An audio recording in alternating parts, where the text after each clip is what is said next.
Hello and welcome to The Exchange. Today we are looking at overcoming substance abuse. No parent wants to know their child is taking drugs, but when confronted with the news that they are, many don't know what to do to help. Responding and getting support is critical, but is there a way that helps rather than hinders? Drug use by young adults can be a huge problem for families today. In an instant society, you can get online and find out who is dealing and where to score. 1 in 5 teens have tried cannabis, 4.7% have tried ecstasy, and 2.1% have tried cocaine.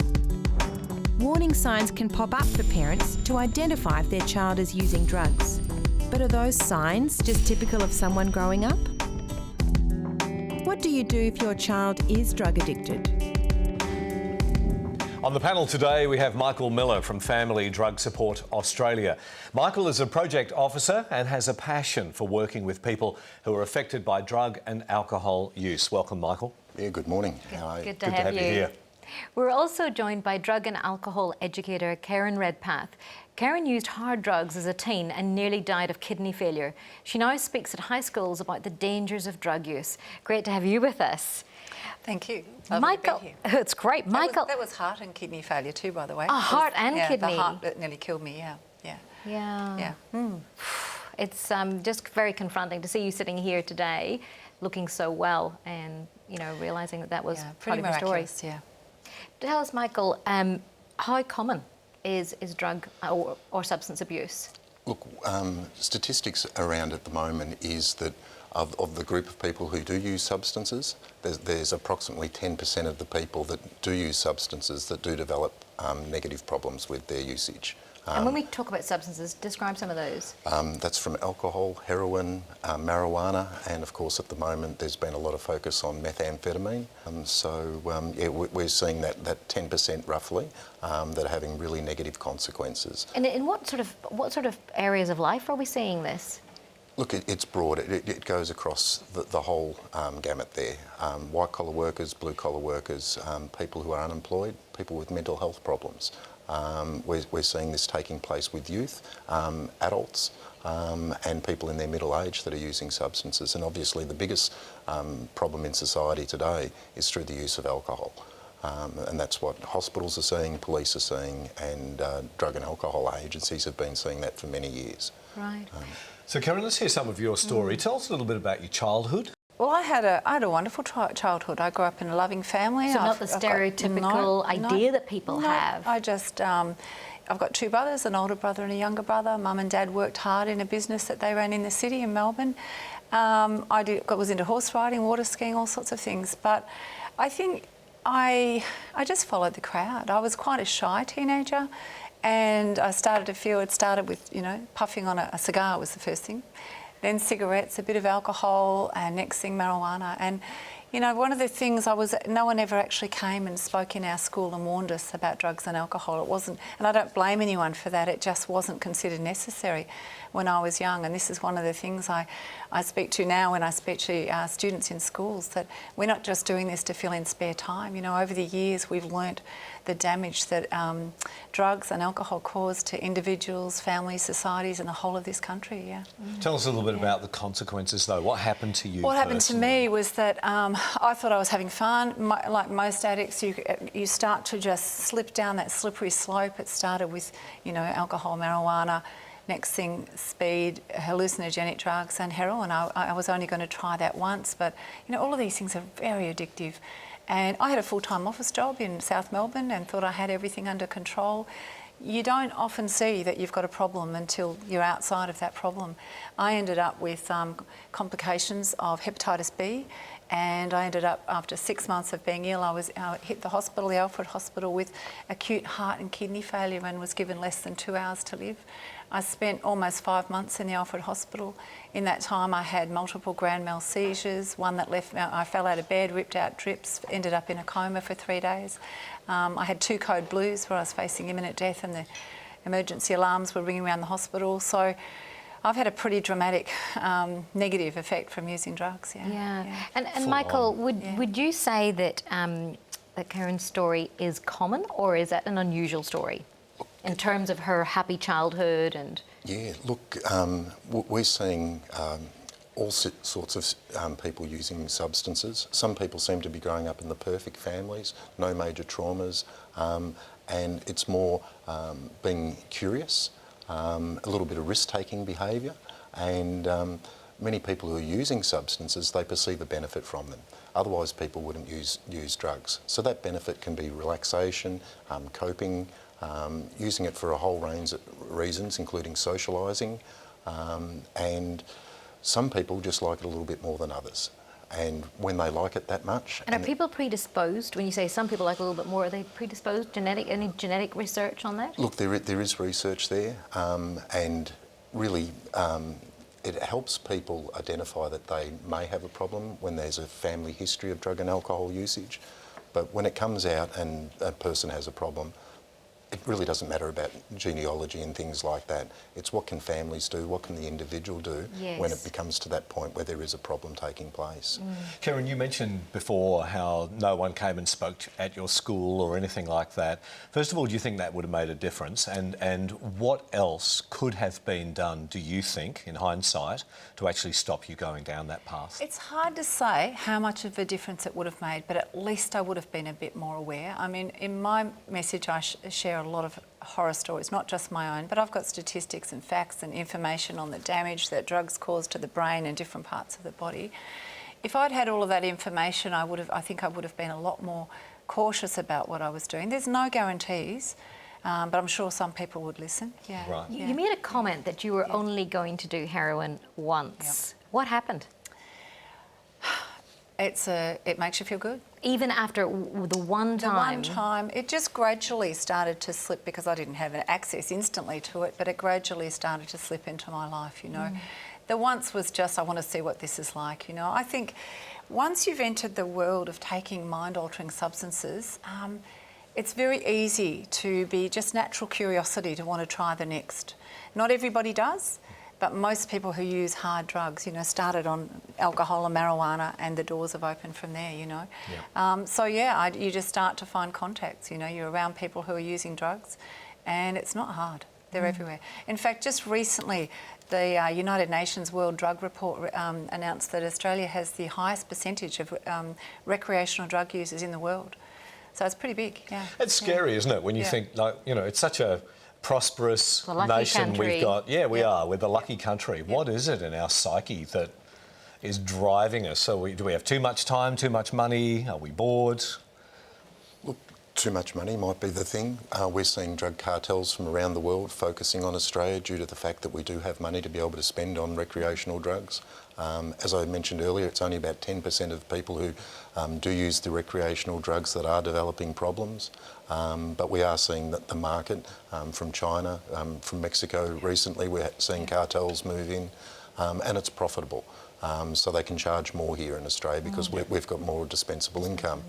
So with that, you know, we are seeing a focus come onto Australia. I mean, it seems to be a long time since we've had a drought of any particular type of drug. Yeah. We used to see droughts in Australia occurring from time to time in the past, but we're not seeing that at the moment. What are some of the telltale signs of the fact that your child could be in trouble with drugs? Look, it's really difficult because, I mean, if we're talking around teenagers, there's a lot going on in their life. Does it start earlier than teenagers?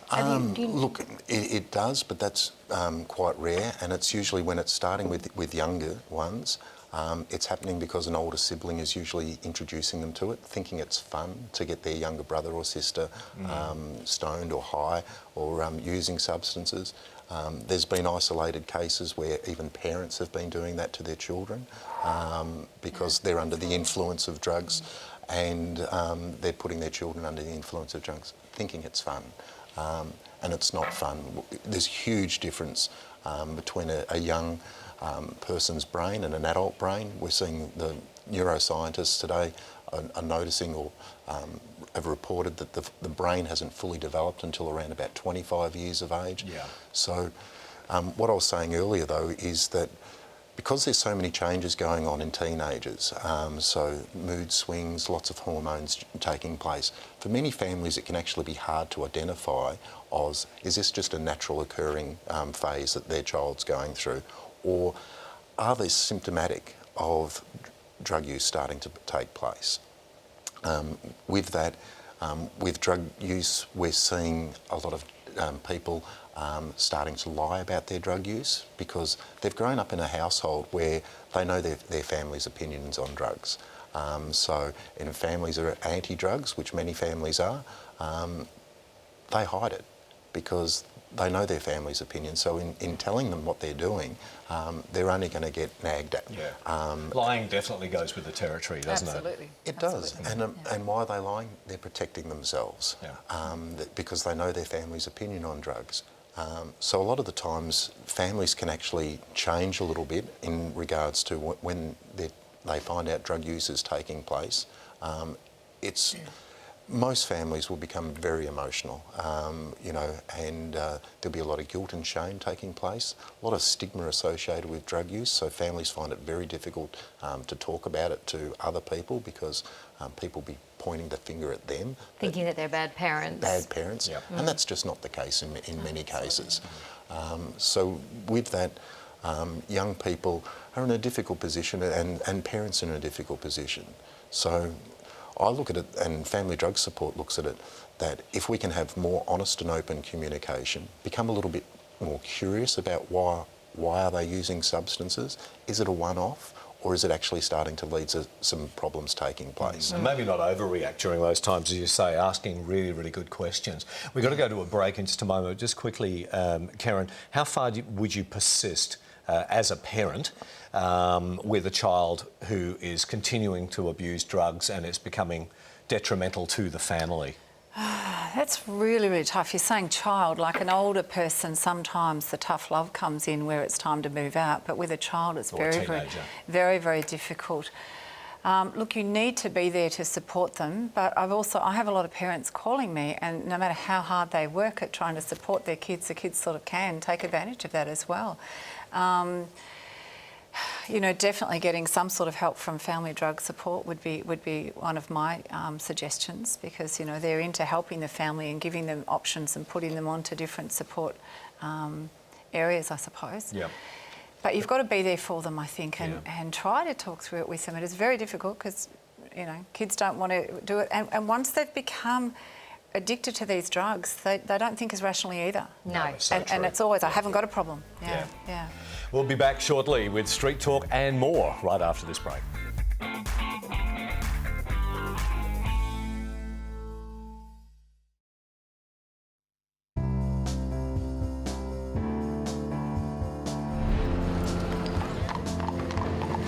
Why do you think young people turn to drugs? Family problems, not enough support at home. Peer pressure is a big one, I think. Maybe bad family life, possibly. Enjoyment, fun, get a kick. I have 3 older children now, and they've survived those teenage years, and fortunately we haven't gone down that path, though we've had it threatening at the edges. I think personally the reason that kids take drugs is to try and fit in and to cope with the stresses of life. Some young people just follow their friends just to fit in. Oh, I guess they're just looking for a bit of fun. They see their friends doing it. They wonder what it's like. They're intrigued. They've always did, I think the big difference nowadays is more about what drugs they take. When I was younger, there was things that were kind of okay and things that were just a no-no. And I think that no-no bar just moved way up. Probably because it's very available. I think there's probably a variety of reasons. I think the life itself now is very pressured for young people. I think it's tough in the jobs market. I think it's a lot harder than our generation have had it. And I think a lot of it comes, from a family environment too. There's a lot of difficulties in marriage and breakups, and I think that contributes to the problems they have with drugs. I also believe that if you're taught from a very early age that you are nothing, you come from slime and you end up as nothing, dust, then you don't have any sense of consequence. You don't have a sense of purpose of living. There's just, you're a disposable person. And I think that then what you do to yourself doesn't really matter. Peer pressure, they think it's fun, boredom, something to do. Not enough activity in sport. And what would you do? What would your reaction be if you found out your child was drug addicted? Oh, I'd be just mortified. I'd be so upset, but you've got to give that support. You've got to, you know, get some help, get some rehab. I don't have kids, but I mean, I'd probably be very disappointed, very upset, and probably just try to find someone who won't help them, I suppose. Oh, I'd be devastated. Absolutely devastated, definitely. Ultimately, it's their decision. But hopefully, if I give them a good enough education, then it can teach them to sort of steer clear. And I guess if you handle it the wrong way, you can probably make the situation a lot worse. I had this discussion with my son once, who asked me the same question. He's now a young father with 3 small children. And I said to him that it would make me really sad that with all the opportunities he'd been given through his life, and all the education and the country he lived in and the parents who loved him and the family unit that supported him, it would just make me really, really sad. I guess I'd be a little bit horrified, but I would certainly do all my best to help him on a recovery path. Look for assistance, see where you can get help and get it. Oh, you'd be pretty horrified and disappointed. Communication's the key, I think. Look, I'd pull the family unit together and I'd actually go for counselling services. I wouldn't turf it out, no way. I'm a parent and I would support my child in anything that we could do. Welcome back. We're discussing overcoming substance abuse with Michael Miller and Kerryn Redpath. And Sandra, our Street Talk reporter, welcome. Hi Rob, hi Christie. Hi, that was a very interesting group and very supportive, I thought. Yeah, look, the opinions in terms of why young people turn to drugs were quite varied, and some of them you've already mentioned on the show. But what I found quite interesting in terms of a parent was to find out if their child was taking drugs. The words you would have heard, quite emotive, horrified and devastated and disappointed. And I couldn't help but feel that it's those reactions that would actually prevent a child from telling a parent in the first place, I'd imagine. I don't know if that's the case. That's quite often true. A lot of youth especially don't tell their parents what's taking place because they preempt the response from their parents, which is usually being overwhelmed, lots of emotion, lots of anger. Lots of disappointment taking place, and with that, families just become quite overwhelmed. It's been thrown upon them. No parent has set out on this journey. It's something that's taken place. So we haven't been trained on how to deal with something which is so confronting. So families with information and education, lots of support, and whilst many of their friends like giving advice, we find that it's best for families to actually explore their own options because every family is different, every circumstance is different. So there's no one set formula that works for everybody. No. And I think as well, Kerryn, what was interesting was that they kept on referring to difficult family situations. So I'm hearing a little bit of a contradiction here because we're saying earlier it can happen to anyone, but still people are thinking that it doesn't happen to everyone. And I think that's where there's a big danger if we like a dysfunctional family, marriage problems, financial problems, that can be a huge part of it. But I think a few in there did say that they can just be following the crowd and want to fit in. And so they're the 2 main categories of drug and alcohol abusers, I guess, is those that are just wanting to fit in and those who have been through some sort of trauma and they just want to numb out the pain, you know, and it's devastating. And in your story, how important was the family support for you? Like, could you tell your parents when you were going through? No. One of the other reasons also is that deep down you know it's wrong. You know that what you're doing isn't right. From my point of view anyway, from my experience, you know it's illegal, and I don't think legalising is the answer either, but you also know that this is not the way that you should be living. Just something in me was, saying that, so I wasn't going to be telling people. How did your family respond to you? My family were horrified. As far as I know, they didn't know anything about my drug use until I was given less than 2 hours to live. So you can imagine the shock. And my family had all gathered around. In fact, they were told I would die at any moment, and I felt like dying with heart and kidney shutting down. My body was completely filling up with fluid. They were horrified. Mum was just totally supportive. Dad was dropping a few little lines here and there about how bad drugs are, which, look, they were just in shock. And I mean, I totally regret what I put them through. But, as a parent now, I just would be horrified if that was my children, Just before we go to the break, the whole fitting in, peer pressure thing, how big is that? Look, it's really hard to say. I think a lot of people take drugs the first time because they're curious. they're wanting to experience new things, and that takes place with all children, whether it's driving cars fast, some risk-taking behaviour. But the reason why they take it the second time is because they enjoyed it the first time. You know, and no one takes it from someone coming up and saying to them, look, take this, I've lost my family, I've lost my job, you know, I'm losing money, I'm having to steal. People say, take this because it's fun. Yeah. And I had a great night the other night using this. So it's that curiosity, and it's by young people becoming educated about the consequences of using substances, things like what Kerryn does, they're fantastic, and more informed public is a better option there. Yeah, indeed. Thank you, Sandra. Stay with us, we'll have more right after this.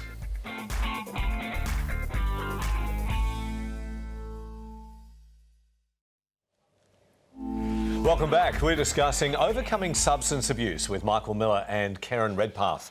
Michael, if you suspect your child is struggling with drugs, how would you suggest that as a parent or as a carer or someone involved in that child's life can actually start a conversation? Looking for a window of opportunity, so when things are going good, to start communicating, start talking about things. It could be asking questions. At your school, if they're school age, do you know of anyone that's using substances? Not talking directly to them, but trying to get them to open up. And look, honest communication works best. Rather than the overreacting, the yelling, the look, absolutely inflated language, which is the instinct. It is an instinct, and that's something that parents have to be mindful of. Is looking at an outcome that they'd like to take place. So we can have all our anxiety and be overwhelmed. Do we download on that person? Well, if we do, more than likely they're going to move away from us, as in distance themselves. Look, trying to just create that conversation where we're talking about drugs and being curious about it. And in that, I mean, is it okay to say that you have grave concerns about drugs? Rather than say, well, you know, I mean, you know, you talk about open communication. I mean, it's still okay to give your opinion. Oh, absolutely. I mean, and children will know the parents' opinion. They've grown up in that household. Yes. So it's choosing the time, and we want to throw out our opinion really quickly when we find out drugs are being used by the person. It would be more around about harm reduction, like, is this safe? Are you doing this with friends? Is there someone there that's sober? And I mean, I'm not advocating the use of drugs by any means, but and then talking about why are they using it? Actually, it says in this magazine problematic use of drugs, and also says in the THC ad, you know, if you drive on drugs, you're an idiot. Well, I'm like going, what? So if you sit on the couch, you're okay? Yeah. Well, the drive on drugs is putting other people as well as your own life in potential danger. And look, I mean, families are affected, you know, hugely by a family member using substances. So, you know, if families can become more informed, better educated, and gain supports. And as I mentioned earlier, like, lots of friends give advice, and with great intentions, but usually that advice is kick them out, make them go to rehab and do things like that.